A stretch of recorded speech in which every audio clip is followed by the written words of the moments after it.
Coming to you not live from a suburb that is probably pretty far. This is the Movie Nerd Podcast, the show where myself, Dominic Rizzi, aka Movie Nerd, and my co-host, Christian Ivanko, will continue to talk about movies, TV, and life. And now, here are the hosts, myself, Dominic Rizzi, and Christian Ivanko. This is the Movie Nerd Podcast. Chris, how you doing, man? Doing great, Dom. All right. As always. All right, Doing that's great. good. So, Chris, we're getting close to the end of the year. You know, we've only got, a week and a half until this year is over. Thank God, because I've hated this year. I don't know Well, about at the you. time of this recording. At the time of this recording. Yeah, exactly. Exactly. And typically near the end of the year, we get into award season. You know, you just got the SAG-AFTRA Awards announced, the Golden Globe nods, the Critics' Choice just happened. And come this season, we like to think about the Oscars. You know, what movies are going to take home the big awards? What movies are going to go down in history and be considered as the best movie of all time? In quotes, because the Oscars, in my opinion, haven't gotten it right in the past couple of Some years. would say what movies are going to bring home the Kevin Bacon.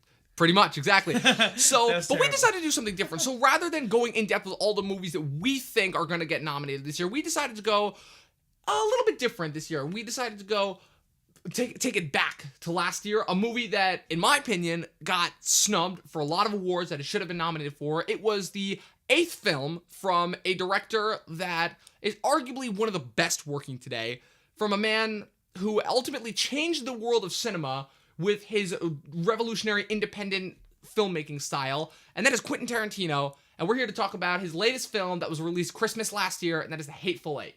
Yeah, for sure. Great movie. I really, really enjoyed this movie. This was a film that I didn't enjoy as much when I saw it the first time, but then when I went back and watched it again and again and again, I found something that I was able to enjoy even more so every time. And that's the thing that most people don't think about when they're talking about films. They don't consider, they consider how great a film is the first time they watch it, but the one thing that always escapes everyone's mind, and in my opinion, this is why the Oscars are completely outdated, is they never consider rewatchability value. They never consider whether in 20 or 30 years somebody is going to want to go back and watch this film and still enjoy it just as much as they did the first time it came out. There are very few films that are able to accomplish that. In my opinion, I would say there are probably only 10 films that have ever been made that are able to accomplish that. But Tarantino is a guy who, whenever he makes a film, he manages to make such an impact. It doesn't matter what he's covering, like with Pulp Fiction, with his crime waves, his take on pulp magazines, with Jackie Brown, his take on blaxploitation, Kill Bill, which was his ode to samurai and Western films that he grew up loving. Then he got Inglourious Bastards and Django, his own personal takes on periods of both American and world history that just blew people's minds at how gutsy he was willing to go. And now with this film, some would look at it as another Western. I look at it as some of the most intense, is a film whose tension is built up completely through dialogue and needs to rely on very little action. But like almost all of his films, is a film that once the action hits in, it hits in. Because if there's two things that Tarantino is a master of, it is intense dialogue and it is action that will leave you just floored. Chris, what are your thoughts on the movie, The Hateful Eight? Yeah, I mean, I think you pretty much hit the nail on the head there. That at first, well, see, I went into this movie completely blind. So I had no idea what it was about, no idea what I was getting into. I just figured, hey, I'm kind of just bored today, and this is a Tarantino movie, so you really can't go wrong. And I was 100% right. You cannot go wrong with this movie. Exactly. And just correct me if I'm wrong, but you saw this recently, right? You didn't see this when it came out last year at Christmas. No, to be honest with you, no. Everything was just all about The Revenant last year. Yeah. And so I didn't really get much, there was not much radio time in my life about this movie at that point in time last year. But I will say this, as far as ensemble pieces go, and Tarantino always does ensemble pieces as well, if you want to look at Reservoir Dogs, well, and I guess it's Pulp Fiction Pulp Fiction is 100% an ensemble Okay, cast. I was going to say, maybe it's 100%. loosely an ensemble piece, but the cast in his movies, it's a trademark thing that they always play off each other very well. But I think that he mastered that in this movie because it is so dialogue heavy and there's not as much action as his other movies. But like you said, when the action kicks in, it is on. Like you're fully brought in out of nowhere to just the intensity and the way this movie climaxes. And you have so many, prominent actors not stepping on each other's toes. For my quick spoiler-free rating, which I like to give, I would say it was a 9 out of 10. I was pleasantly surprised with this movie. Granted, I've only seen it once, but I do think, as in other Tarantino films, the rewatchability, as you said earlier, will be there. Right, and So- when I ranked this film, so when I did my top 10 of last year, I didn't, like I said, I didn't enjoy this film when I saw it the first time, but then when I rewatch it, I'm like, this film is absolutely fantastic. Are there parts of it that don't work? Yes, but that's every film, that parts of it don't work. This film is my number 7 favorite film of last year. And that's another thing that you yeah, it's pretty high, but that's another thing, interesting thing that you mentioned about dialogue, because dialogue, it's very, very hard to master. Like, when you're writing dialogue, you have to write it so that it helps to build up your scene, but at the same time, it doesn't just devolve into just mindless talking for no reason. Because a lot of the problems that modern day filmmakers have is exposition. And the problem of sometimes you're supposed to show, not tell, you're supposed to want to make your audience think, because that's what gets them more into the film. But if you end up talking too much and just going so dialogue heavy that you end up just telling them everything, it really takes away from the visual experience. Right. But when Tarantino was able to do that makes him just absolutely a master is the fact that he is able to make his dialogue a character almost. Yes, it's a lot of people talking back and forth, but at the same time, you never once feel like it's just exposition for exposition's sake. Yeah, exactly. And I was going to say that about most modern films that have a lot of exposition, is it does feel like it's exposition for exposition's sake, because it just goes on for so long. And I think that this movie gives you the perfect amount, but they kind of do it by the characters talking to each other as opposed to just like a flashback or something, because there's really not many different scenes in this movie. There's really not that many different type of cuts. It's just you sort of just follow these characters in the wagon, then they get to the station where they're going to stay in the blizzard, and it's really just 3 sets the whole time, but you still feel so involved, being as this is a period piece. It still does a great job to sort of like, you know, dive you into and immerse you into this Wyoming America that once was, without having flashbacks.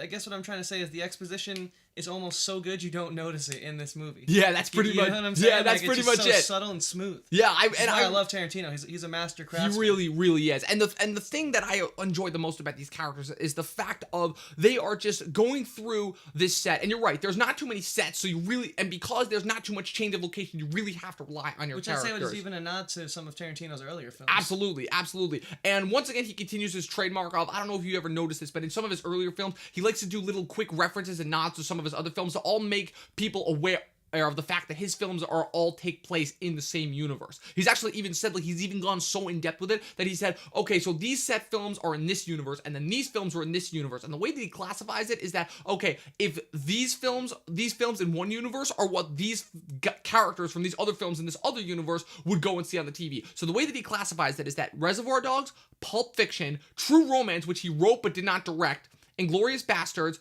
Django Unchained, and The Hateful Eight all take place in one universe that he calls the realer than real life universe. And then you got the others, which are Kill Bill, parts 1 and 2, From Dusk Till Dawn, which again he wrote but did not act in, and Grindhouse, the part of Grindhouse that he directed, Death Proof, that he takes place in a universe called the movie universe. And basically, it's these characters from the realer than real world universe would go to the movies in order to see the characters from the movie universe. And then, of course, you got Jackie Brown off to the side, which is because Jackie Brown is based off of an Elmore Leonard novel that he says take place in its own universe called the Elmore Leonard universe. So that's really its own thing. But it's really cool to see that dichotomy, because now we have so many different cinematic universes. This idea of setting up characters in their own individual films in order to build up to this one grandiose film where they're all together, when really Tarantino started that trend. And people argue it's like, oh, it was really Kevin Smith that started it, because Kevin Smith started with the View Askew universe in 1994. But my counter argument to that is that Reservoir Dogs came out 2 years earlier in 1992.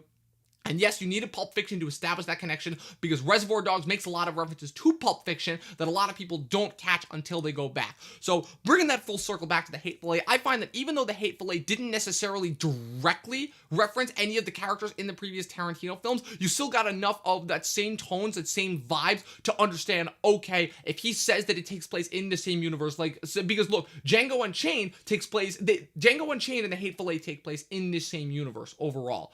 And Django Unchained is years before the Civil War, whereas this film is after the Civil War. So the way that they reference it is like, okay, Major Marquis could somehow be related to Django, and Bruce Dern could be like a direct descendant of Calvin J. Kane. Right. You know, it's like little connection that you could establish on your own, and Tarantino doesn't need to establish that, because he's already done a good enough job of making you understand that these films can all take place in the same universe and you believe it. And that's just one of the things that I love about this man, because this man, and the reason why I feel such a personal connection to him more so than any other filmmaker, is this man just has such a deep, deep love of cinema, more so than I think any other director that I've ever met, and the way that he is able to incorporate that into his films in a way that don't detract from the story but end up enhancing it, it's mind-boggling. It's absolutely incredible.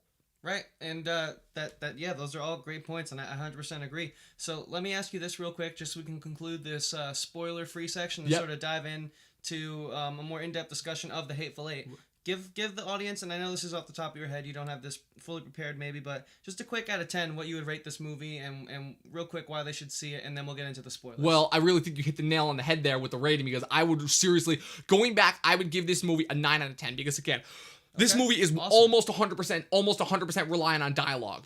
And the fact that he is able to take his dialogue and ultimately make it some of the best dialogue that he's ever done. Those characters, you are only following these 8 characters. And there's a few other side characters, but for the most part, it's just these main 8 characters. And the fact that you are able to understand each and every single one of their character motivations from beginning to end. I think that in terms of performances, for me, the standouts, the 3 best standouts are Samuel L. Jackson as Major Marquis Warren, Walton Goggins as Sheriff Chris Mannix, and Kurt Russell as John Ruth, the Hangman, the bounty hunter. Oh, I love John Those 3 performances, in my awesome. opinion, are 3 of the best performances of last year. I think that it is a shame that Samuel L. Jackson wasn't nominated for Best Actor, because that is one of the best performances I've seen from him in years. And he was in 3 movies got it last year. DiCaprio? No, he won, but in terms of like nominees, I didn't think the Best Picture nominees that year, Best Actor nominees that year, last year, were that strong. The supporting actor category was much stronger, but it went to the weakest category. Last year was just not a good year for Oscars. Like, between the whole hashtag Oscars so white, and between picking nominees who, in my opinion, were not the strongest of last year, like picking Bryan Cranston for Trumbo. Trumbo was an okay movie at best. I don't understand why he should have been nominated. Hateful Eight should have gotten a lot more Oscar nominations than it did. It only got Best Original Score, which it won, rightfully so, because Ennio Morricone gave it a fantastic score, and Jennifer Jason Leigh getting supporting, who I thought gave a good performance, but I didn't think she was the best performance in the film. So those are my non-spoiler thoughts on it. So now Chris and I are going to do a little bit more in-depth. We're going to really discuss the nitty-gritty spoilers here. And like I said, even though this film is a year old, there still might be some people out there that haven't seen it. So for those people who still have not seen this movie, this is going to be the segment where you're going to want to tune out, because we are going to go heavy, in-depth with spoilers, breaking down this film's analysis. So Chris, what do you want to talk about first? First, I would like to dive into Samuel L. Jackson's character being Major Marquis, and I thought he was phenomenal. And I just want to say that the whole little tidbit with the Lincoln letter was really cool. Yeah, I loved how that kept doubling back that around. Segment. Because at first, before he says that, you're like, okay, well, this dude's definitely a badass, for lack of a better term, showing up on the side of the road with a body in a blizzard. So 3 bodies. 3 bodies, not just one. It's 3 bodies. Like, this dude is literally, in terms of like Sam Jackson embodying that badass motherfucker attitude, like, this dude does not take prisoners. He is fighting in a world that is constantly trying to kill him. And like, that's another trend that I actually appreciate that they took from Django, is the fact of just these bounty hunters, like the idea of exploring different bounty hunters. He, in a way, covers bounty hunters better than Star Wars does. In a way, we're like throwing it back in our last episode. It was very realistic. Yeah, and I will say that his performance and how he doesn't really, he never, and throughout the whole movie, because it's a very so much a movie where everyone's trying to get one over on someone, and no one can really trust anyone. Yeah, which is like kind of like Reservoir Dogs in a way. Absolutely, you're right. Where the whole cast, like, yeah, they're in this whole Blizzard thing together, but really sides are being drawn. Like, there's a reason why it's called the Hateful Eight, not the 8 characters who get stuck in a cabin and have to rely on each other to survive. This is the Hateful Eight. This is the Old West. This is tough. These are despicable, untrustworthy characters who each have their own personal flaws. Because like I was saying last week in Star Wars character, we don't fall in love with characters that are all good or all bad unless there's a reason for them. For the most part, we like our great characters. We like those characters that just have good and bad about them, because it's what makes them interesting. It's what makes them worth following. And I think this film covers that in spades. Yes, and I think that, you have this incredible ensemble cast who I think we should dive into next and give each character a little bit of a highlight. I do think that Samuel L. Jackson was the strongest, the focal point of this story, and I thought he did the best job at never showing his hand. Because at the end of the movie, when the shots are just flying everywhere, until Samuel Jackson unfortunately gets one himself, it kind of seems like he was taking charge. But then at the end, I think it's arguably correct to say that he did end up coming out on top. You're right, exactly. But the funny thing though that this film does is that when the action starts in, and this film never does the great job that all of Tarantino's films does, is that it never once makes you feel like, okay, this one character is absolutely going to make it out, even if the rest of them go out. No, right, yeah, you this never film, know with Tarantino, exactly, with Tarantino, you really never know. In some films, you could have like maybe only it's one or two charm characters die. if Exactly. In some of his films, only one or two of his characters make it out, whereas in other films, none of them make it out. Like Reservoir Dogs, no characters make it out. Which is great, because I'm sick of seeing every character have that happy ending. Exactly. And again, throwing it back to Rogue One, that's another thing that I appreciated that Rogue One did, is that none of the characters made it out. It's like we don't always Although you need knew that going into That's it. true, but at the same time, you don't always need that happy ending. You can do a convincing story that with these characters that you can still wipe them all out in the end, because as long as it incorporates it into your story, it works. Yeah, 100%, and I think that's what happened in this movie. But we don't just have to talk about Sam Jackson. We could talk about the other. Like like I said, it was a phenomenal film from costume to casting, set design, location. He was what tied it all together for me and really gripped me in, being as it is such a dialogue heavy movie, which for some viewers is hard to watch. Yes. Because we're so trained for big Michael Bay-esque explosions. Yes, absolutely. And car chases. Absolutely. What is it? Fast and Furious 9 is coming out? 8, but 8. yeah. So, I mean, we're just so trained for that. So, I will say this. It was refreshing to see a more classic take with a modern film. 2 reasons being that it was very dialogue heavy and it was a Western. And it was just so well done that even though it was so dialogue heavy, the whole time you were on the edge of your seat because you knew it was going to blow up at any second. You're right, exactly. And that's what all of his films do. Yeah. So now in terms of the other performances, another guy that I thought like was the unsung hero of this film was Kurt Russell, because what I love most about the year of 2015 is how much of a comeback Kurt Russell was able to make, because between the 7th Fast and the Furious, which I loved him in, and this movie, The Hateful Eight, and now going forward, he's going to be in all the Fast and the Furious movies continuously going forward, and he's also going to be in Guardians of the Galaxy Volume 2, not to mention the fact that he's still doing his, a little bit of indie stuff because he was just appeared in Deepwater Horizon. I thought Kurt Russell gave one of the best performances he has given in years with this film. As John Root John Root the Hangman. Oh, okay. He was the guy he was the bounty hunter that was transporting Daisy to Red Rock to be hanged. He was great. He was so good because I really loved his conviction of, look, it doesn't matter. We are marching through a blizzard, and it's like, and the thing that I loved about the most is that he does not try to be a good character. He's an asshole, and he makes you understand that from the beginning. Like when you first see Major Marquis on the road, and he's like, "Got room for one more," and then when he approaches the carriage after the driver gives him the okay, literally Kurt Russell just holds a gun up and just like, "Hold it right there, black fella," because he doesn't know who to trust. Because he's transporting this fugitive who is part of this massive, massive gang. As you find out later on, exactly, who could be on him any moment. So he has to be constantly on edge, and he makes it known. He is a bastard. He is not a likable character. But it's so interesting the way that Tarantino was able to make this absolute scumbag asshole an extremely likable character by the time of his demise, which, in case you haven't noticed, I'm just going to break this off the table. Everyone dies in this film. Everyone dies. Yep. There's a little bit of a twist at the end with Major Marquis and Chris, but for the most part, everybody dies in this film. Chris was the sheriff, right? Chris was the sheriff, Walton Goggins, exactly. I did not Another guy them to who I to thought team up, for lack of a better term, exactly because of how they're set up. Because Walton Goggins. And to be honest with you, if I could just real quick, I really, really, really thought that Joe Gage wasn't a part of the gang. I thought he was just some unlucky cowboy who happened upon the shelter in the middle of a blizzard. Right. And then at the end, when he showed his true colors, I was like, wow, they wrote me to actually believe his character. Like I was upset I fell for that. Yep, and I don't, and that was incredible. That just goes to show both the ability of both Tarantino's writing and also Michael Madsen's acting, because Michael Madsen is a guy who, again, has not been seen in a couple years. He was doing stuff with Tarantino in the beginning of his work, between Reservoir Dogs and Kill Bill. Yeah, he was Mr. Blonde in Reservoir Dogs. Oh, you're right. Yeah, and he was also part of the Deadly Viper assassination squad in Kill Bill. So I'll have to go back and rewatch. Yeah, so Madsen's been in with Tarantino a couple times, but I really think he is one. If I'm ranking just the primary 8 performances, I think Madsen would either be 4 or 5 for me, because I really appreciated his performance as Joe Gage, or as we later to find out later in the film, Grouch Douglas, the member of the Jodie Dahmer gang. That was also a twist in and of itself. But would you agree with me when I say about about Joe Gage's performance that it was very subtle. It was. You're and right. mellow, and it was almost like he was underacting, but it was so perfect because that's what that character needed. Yeah, you're So right. Exactly. His dynamic as an actor, I would say, was phenomenal to see that he could really play such a mysterious and immersive character while being so low intensity in the light of all the crazy accusations that were going on around him. You're right.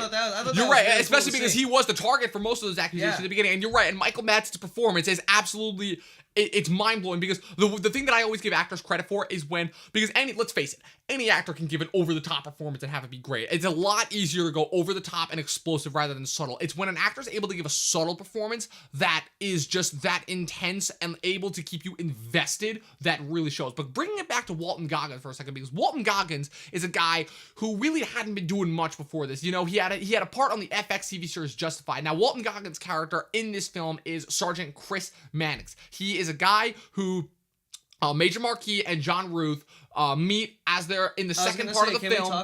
When they're on their way to the film, because oh no, here comes a potential hostile threat. It starts. Exactly. And it was... And the thing about him is that his character is already established as, okay, A, you don't want to trust this guy. B, this guy is a guy who is always looking for somebody to team up with in the room, always looking for somebody to have his back because he has been part of this rebel gang. His family is this part of these rebel crusaders who, after the Confederates lost the war, went around lynching black families because they wanted to keep the Confederate cause alive. So this is a guy who it's again, bullying. Great job immersing people into the whole period piece. But again, it's bullying at its worst because every single bully, A, they need people to back them because if they're on their own, they are nothing. And B, it's because they feel like shit themselves. And this guy, you can just tell, even though he is a little cartoonish at first, he feels like shit and he always needs somebody to back him up. At least in the beginning. But his arc, near the middle of the film and where he ends up at the end of the film is ultimately what ends up making him one of the best, because Walton Goggins, the type of performance that he is able to give as that character, a guy who starts off as this untrustworthy, shifty Confederate who ends up claiming he's a sheriff. Exactly. You don't actually know absolutely nothing. So automatically they're who is only able to talk his way out of it because John Ruth unfortunately is a bounty hunter who is bound to the law, so he can't take that risk. You know, so because there is the chance that if he shoots Mannix and leaves him to die, they get to Red Rock, he could be hanged for murder because he just shot the new sheriff. So, and left him to die. Can I say I love how we never actually got to Red Rock? Exactly. That's another great thing. That was because I thought we were going to get there, but no. Tarantino did the classic stay in one room and duke it out. You're right. It was phenomenal. You're right. Exactly. And it worked. That hope was on the horizon, but they never got there. They never got it. But it's the fact of Walton Goggins starts off just making fun of Sam Jackson because, Walton Goggins, he's, the typical, redneck kid. Exactly. He's just, and it's just great because the way that Walton Goggins tells the story of Sam Jackson, and how it's just like, oh, he's Major Marquis Warren, the famous, again, N-word. We're not going to drop any N-words, but he's the famous N-word because there's a lot of N-words that are dropped because that's just Tarantino, because Tarantino is kind of confusing when it comes to race.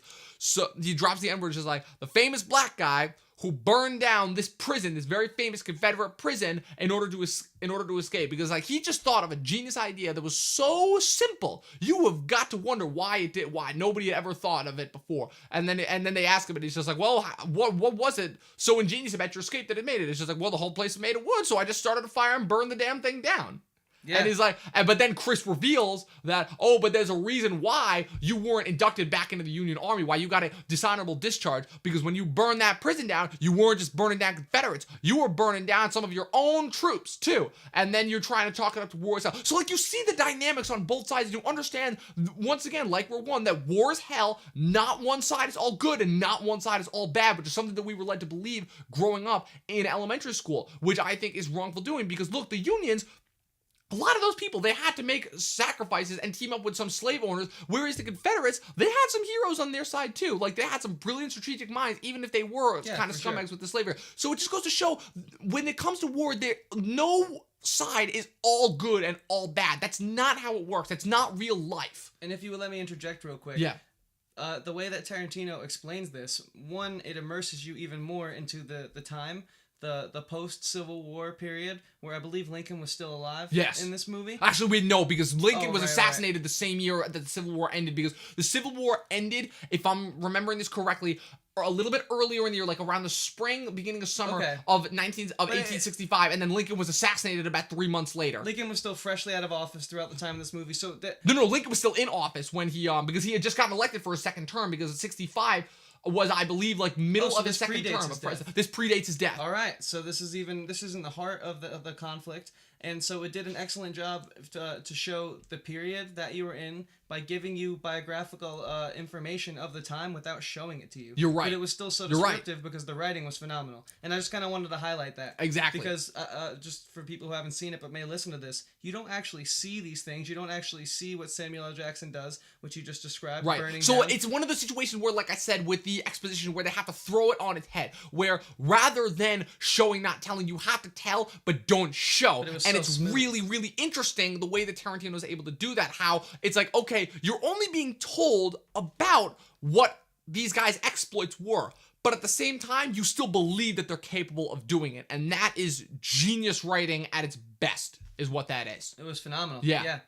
So, with that being said, Dom, what would you like to talk about next in this movie? So, with this movie, so obviously I want to talk about the part where they actually get to the cabin, because that's ultimately where the action goes down. So when they get to, so there's it's so much to cover before so as we of get right there. now, so in this carriage that is traveling right now along from the first 2 acts of this movie, you've got 5 characters. You've got in the carriage, you've got 4 out of our 8 characters. Major Marquis Warren, played by Sam Jackson, John Root the Hangman, played by Kurt Russell, Daisy Domergue, his prisoner, played by Jennifer Jason Leigh, and Walton Goggins, his character Chris Mannix, the sheriff of Red Rock that they just picked up. And then you've got the driver, OB, played by frequent Tarantino collaborator James Parks. So they make it, so the problem is they realize that there's a blizzard hot on their tails and there's no way they're going to make it to Red Rock in time, so they have to stop at this little place called Minnie's Haberdashery. Basically, think of it as like a gas station in the 1800s. It was just a place where people could shack up, they could eat, they could get food for their horses, and essentially just take a rest for the night before they continued on their journey. And once they get to this haberdashery, first off, the owner of the haberdashery, Minnie, and her husband, Sweet Dave, are not there.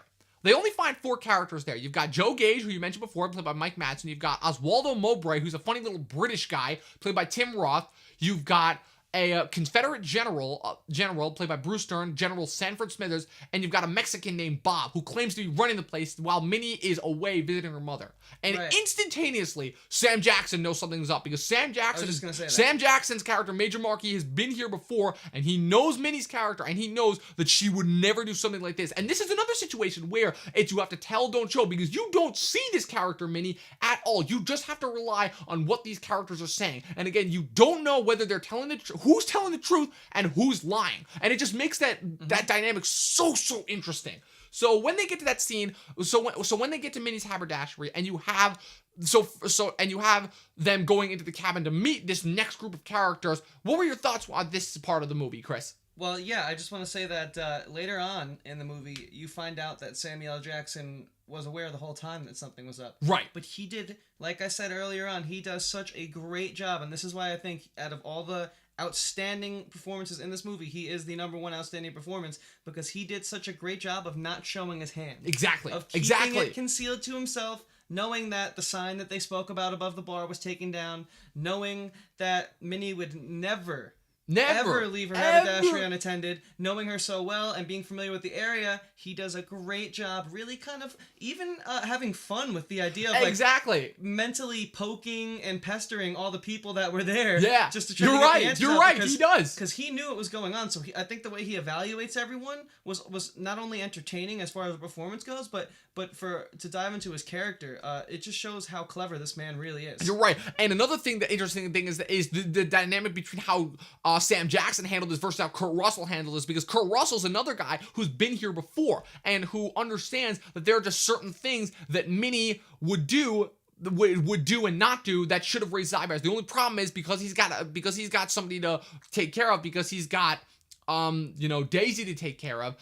he's a little bit more focused on making sure that she doesn't get. That's his priority first. So he doesn't necessarily have time.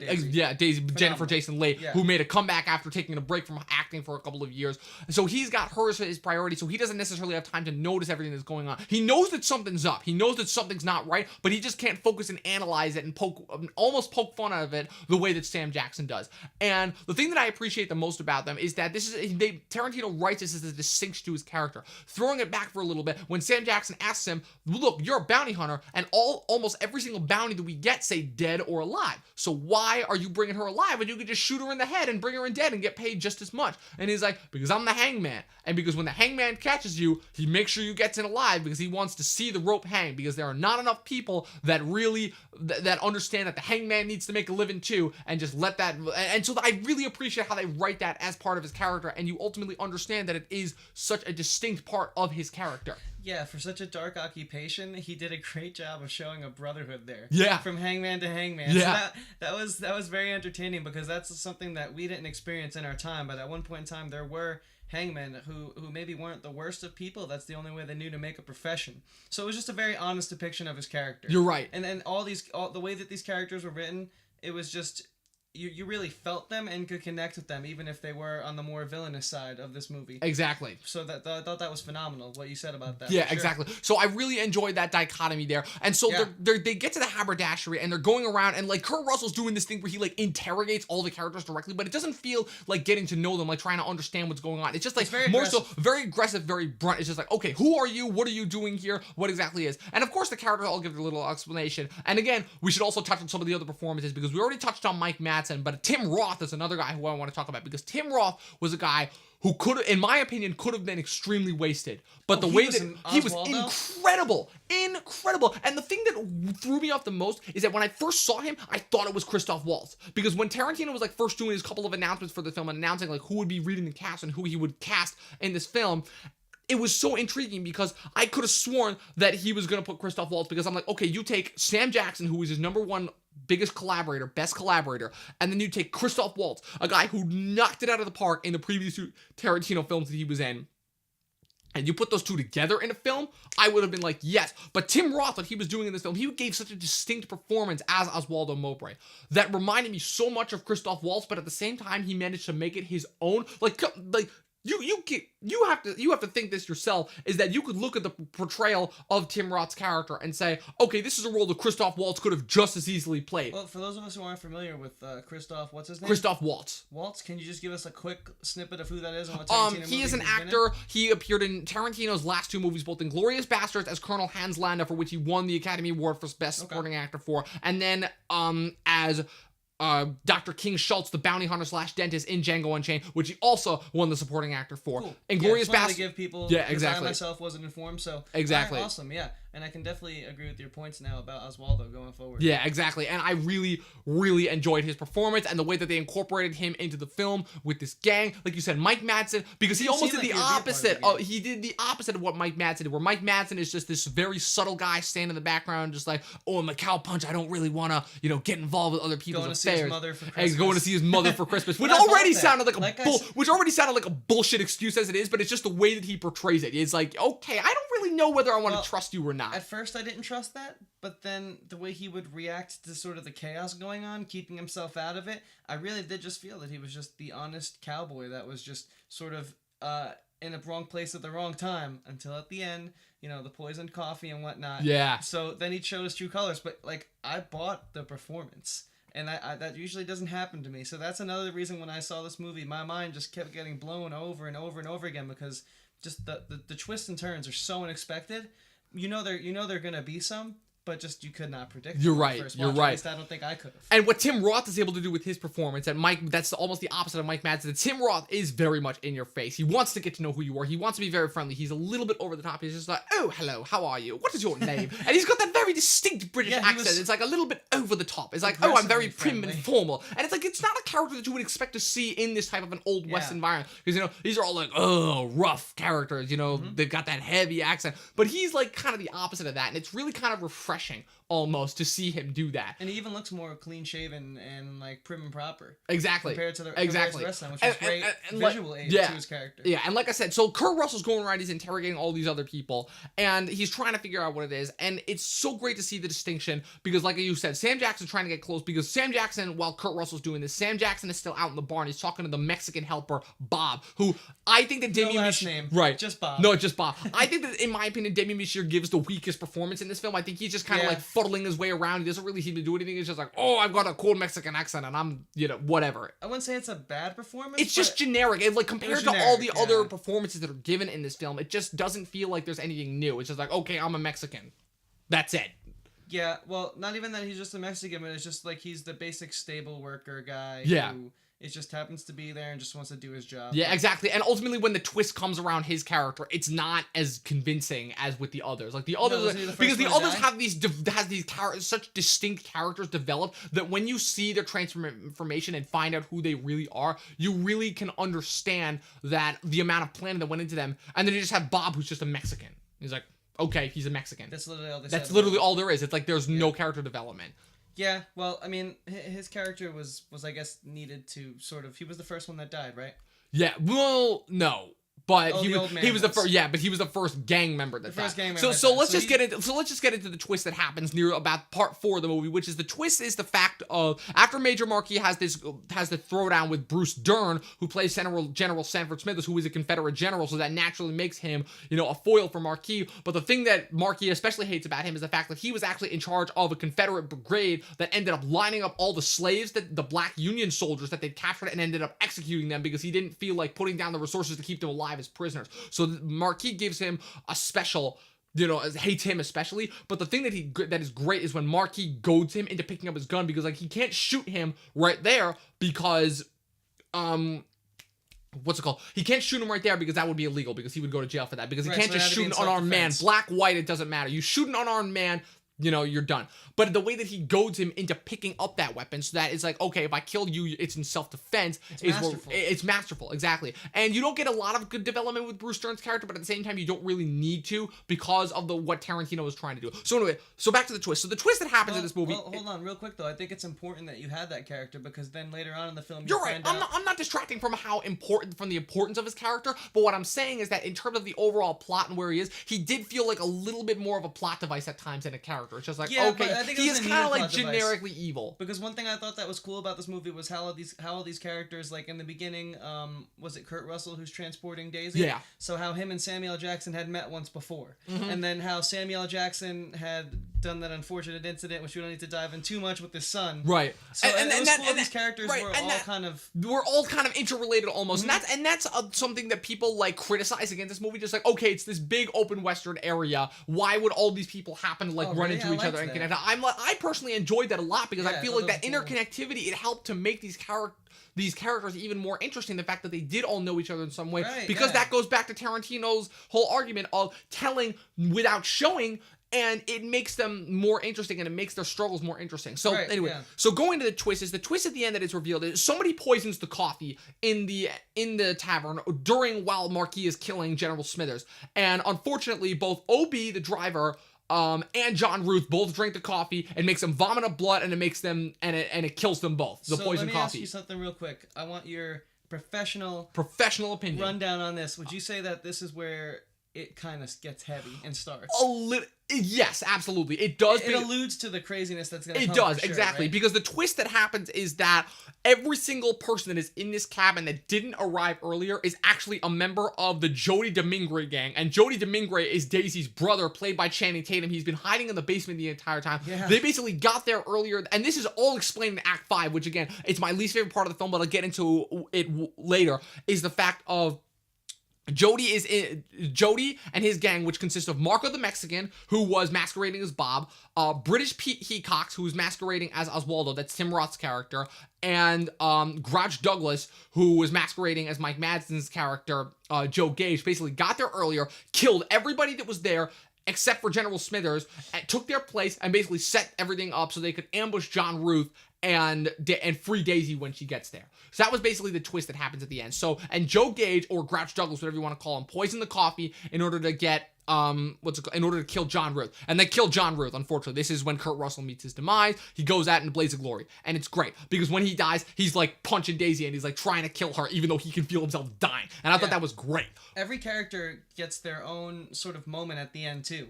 Well, maybe not Bob. Right.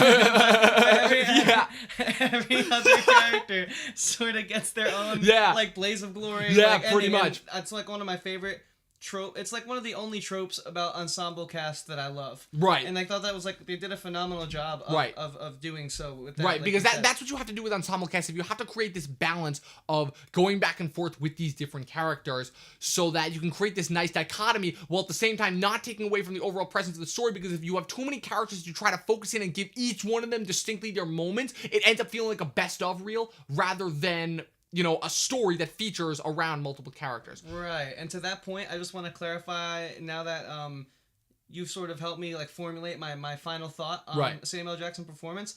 So earlier, I guess I kind of made it seem like he was the standout. He definitely was not the standout, but I think it's the way that he complements everyone else's performances, which is why he stood out to me the most. Right. But this was a beautifully well done ensemble piece, and I really don't think any toes are being stepped on. You're right, exactly. Just to sort of clarify that. And so this part of the movie is where it especially kicks into high gear and where I think true alliances are made, and it's where Tarantino's writing once again shine, because literally what happens is Daisy has just, in fact, it's not the poison that actually gets John Ruth, it's Daisy, while he's trying to kill her, Daisy gets his gun and shoots him multiple times. That's what gets him. So Major Marquis ends up holding her, ends up taking the gun from her and gives it to Chris and tells Chris to get the other three, the sheriff, and it, like, he has them all up against the wall, and he's like, Chris, get over here, and he gives him the gun, and he's just like, wait a minute, do you believe me now? He's like, I don't know I don't know whether to believe you or not. All I know is because Chris was about to drink the coffee, and he's like, all I know is you couldn't have poisoned that coffee, because otherwise you wouldn't have drinking it if you knew about it. This is where the writing, to me, it's superb, because it's like, it just continues to show, like, look, these are still untrustworthy, shifty characters,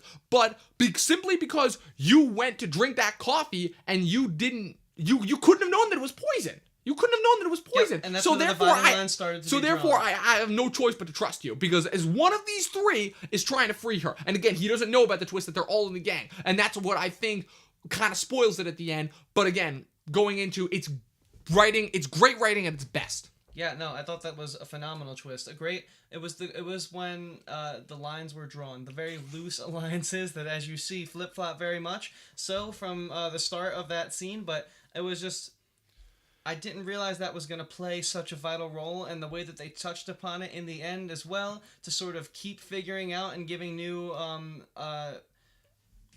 unveiling new mysteries as it came on. The pot of coffee thing was wonderful. It was great. Genius, it was great. We've seen poison drinks before many times in films, but the way this was done was so different. It was great from most other things I've seen. Right, and where it transgresses from here is the fact of Sam Jackson manages to narrow down one by one what each one of these guys is. So basically, his focus is Bob, because throughout this film he's like been thinking over in his head. Look, there is no friggin' way, because like I said, and this is revealed where again it goes back to again telling not showing, which Tarantino does greatly in this film. Sam Jackson knows Minnie, and he knows everything about Minnie, and he knows everything that she would do, and he says, look, I don't know about the coffee, but it was this not good friends. He just knows her really well because he's been to Minnie's haberdashery before, and he's like, look, for me it's the stew that got me thinking, because that stew, it didn't taste exactly this. It's like that stew tastes exactly the same as it's always been. And basically, because he is very, like I said, he's been coming to Minnie's haberdashery for a while, and he knows that Minnie makes her stew a very distinct way. And after eating it a certain amount of times, you know that that stew is always going to taste the same. And the fact that the stew that they were eating that night tasted exactly the same means he knows that it couldn't have been made more than a couple of hours ago. And Bob's alias was 2 weeks. And Bob's alias was that he'd been working there 4 months. 4 months. 4 months. Oh, He'd been working for Minnie 4 months. And this is when he brings out his biggest twist, against Bob at least, is the fact of, because he's been coming there to Minnie's for a while. He's like, Minnie had a sign above the haberdashery for years. It said, no dogs and Mexicans. And you know why she took down the sign? Because she started letting in dogs. So that's when he knows that there is no way in hell that Minnie would ever give a goddamn, in his words, leave the haberdashery to a make goddamn sure you quote Mexican. that that's in his words. This is when Not yours, this we is know. when it's finally confirmed that Sam Jackson, and this is another great part of Sam Jackson's character. He knows that Bob has been lying his ass off the entire time, and that something is up with Minnie, that Minnie is probably dead out back, and this is when he shoots Bob, because he goes over to Sweet Dave's chair, because this is another thing, like I said, he's been coming to Minnie's, and he knows Sweet Dave almost as much as Minnie, and he knows that Sweet Dave would never get out of his chair unless somebody pushed him out, or made him get off. So he flips up a carpet that's put down on it, and there's a stain of blood there. He's like, just as I suspected. You guys are not who you say you are. So he shoots Bob multiple times because he knows for a fact now that Bob is a liar and Bob is not who he says he is. So he shoots and kills him. And the whole time, Samuel L. Jackson had kept those realizations to himself. Exactly. So he just kind of shoots him out of nowhere and then explains to the rest of the cast, which I thought was phenomenal. Okay. Correct me if I'm wrong. No, you're right. You're right. That's exactly how it panned out. Yeah. Because it was such a long movie, there was a lot to take in. But Samuel L. Jackson sort of realizes those things and then shoots him without saying anything to the rest of the cast. Exactly. Which I thought was just great writing. Exactly. It's great. And then you have the revelation of it's just like, okay, now there's only two. It's like, and then there were two. And so it's like, okay, there's one simple question left. You two wouldn't have poisoned this coffee. Somebody wouldn't have is like, I don't think Bob poisoned the coffee, because the one thing that he can confirm is that Bob was playing Silent Night on the piano when the coffee was poisoned. So it's like, Right, and that okay, was Bob's alias. here's what I'm going to do now. I'm going to take this coffee, and if somebody doesn't reveal who poisoned it in the next couple seconds, I'm going to pour the whole thing down Daisy's throat. And finally, Joe Gage reveals, is like, okay, this was me. And just Right, as Chris that's is bragging, false. because Chris has been saying this whole time that Joe is not trustworthy, that Joe's the guy behind everything. It's at this moment that the camera zooms down in the basement, and you see that there's somebody else hiding in the basement this entire time. They shoot upwards. They shoot off Sam Jackson's cojones, and then next thing you know, Oswaldo, and it gets into a shootout, and Chris is injured, and it just cuts to the next scene. Now, this is where my problems with this movie start, and unfortunately, we're running a little bit low on time, so we're probably gonna have to end this pretty early. But this is where, in my opinion, the film begins to lack a little bit, because this entire time, Tarantino has been setting up this mantra throughout the film of telling without showing.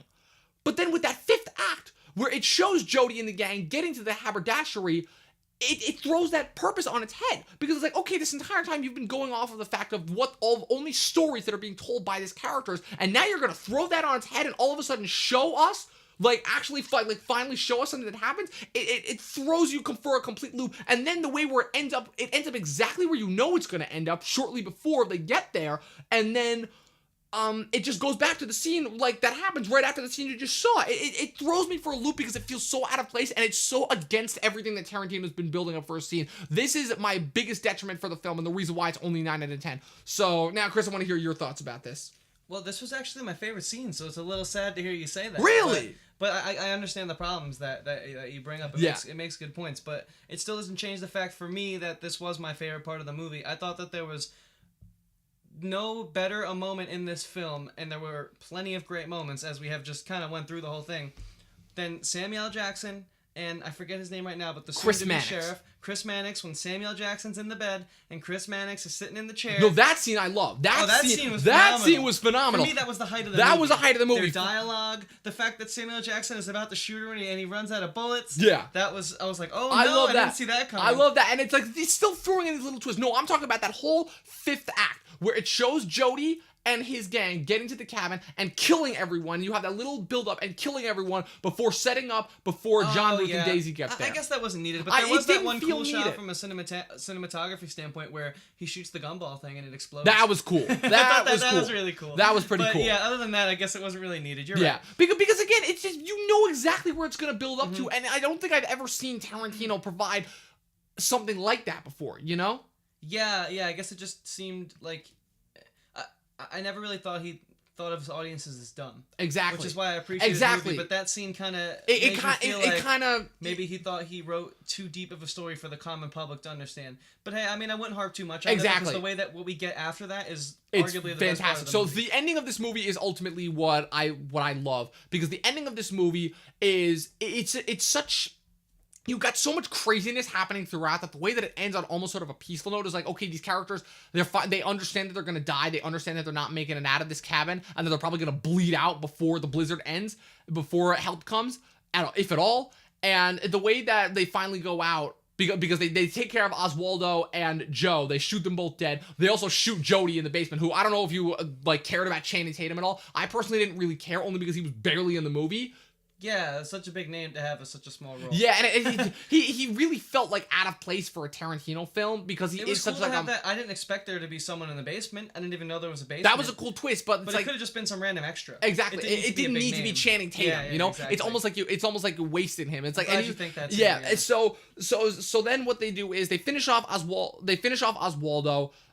They try to talk the bandits try to talk their way out of it by like constantly offering up deals, just like, okay, you can take their body if you shoot him dead. Like trying to appeal to Mannix because they figure that Mannix is the Confederate and they figure his hatred for Marquis will boil over and allow them to run free. But Mannix has had enough because Mannix, the thing about Mannix and the thing that I appreciate about his character's full arc throughout is that Mannix has evolved into this character who has finally had enough. He is a sheriff. He is not going to take shit, and it doesn't matter what his personal beliefs are. These are criminals, and these need to be dealt with. Mm-hmm. And I love that he is able to put aside his differences with Major Marquis, and they end up having this unified vision at the end. It's what allows them to kill off the remaining two characters, like when Joe tries to pull out his gun, and it's what allows them, because when they kill Daisy finally, they do it in a way that would have paid tribute to John, because it's like, no, we know that we're not making it out of here.